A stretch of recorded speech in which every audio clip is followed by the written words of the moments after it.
here, you kind of get to see that Salisbury Plain isn't flat like a lot of people probably believe.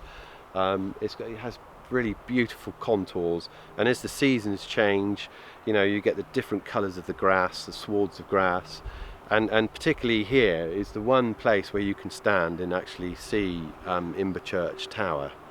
So it's a great place to be. One of the few largest chalk plateaus in Europe. It's because it is really just left back to nature. There's no modern interruptions up here apart from tank and tractor, and it's a natural habitat as well. You've got these lovely sort of swards of tusky grass, which is great for ground mammals, which is obviously, the birds of prey. That's really what they're relying on. Most of the birds in this area will be, you have your common buzzard, you have your barn owl, your tawny owl. There are the odd little owls around. There's the kestrel as well, but there's also sort of migrating birds that come over as well. But as for native birds, that would be the raptors and the owls that are here. During the winter months, in these sort of plantations here, the fieldfares roost in the trees, which is quite lovely because they have like a sort of a mottly, sort of coppery, browny, creamy plumage, and they look like Christmas lights in the tree. And as the sun's going down, it's remarkable really, because all these conifers, it sort of almost simulates a Christmas tree when they're doing their night roost.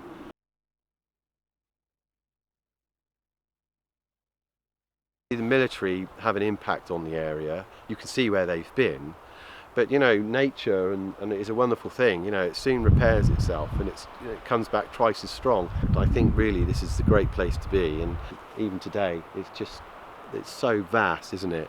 So even if there was a few tanks going by, it just doesn't have the impact. Obviously the ground gets churned up, but even that brings up results.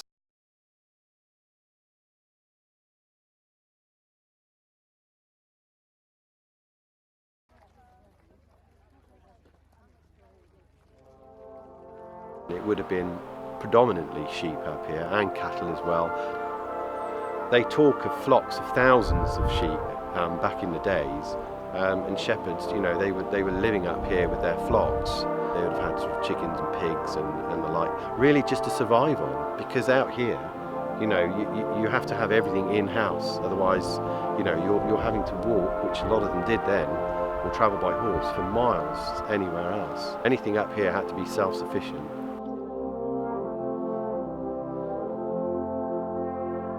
It's when the sun goes down over there and you look across these valleys, and the sun just sort of strikes the side of the tower, and you can see sort of like the bright masonry work of the tower, and it really is sort of like just glowing away there.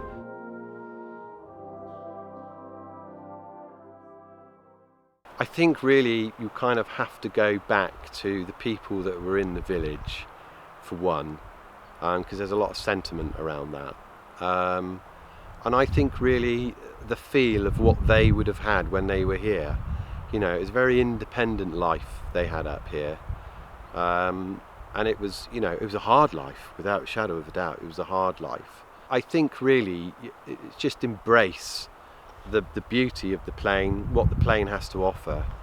Because it is a lovely place. I mean, I've come up here and there's times when you kind of feel you shouldn't be up here, because you kind of like almost sort of trespassing on times well before the people that come to Imber, the early settlers on the plain. Yeah, I think it sort of embrace what we have now, look after what we have from the past, and yeah, maybe sort of like celebrate the people that lived and worked in Imber and worked on this land. I just hope they look after what they've got, but it doesn't change from what it is now.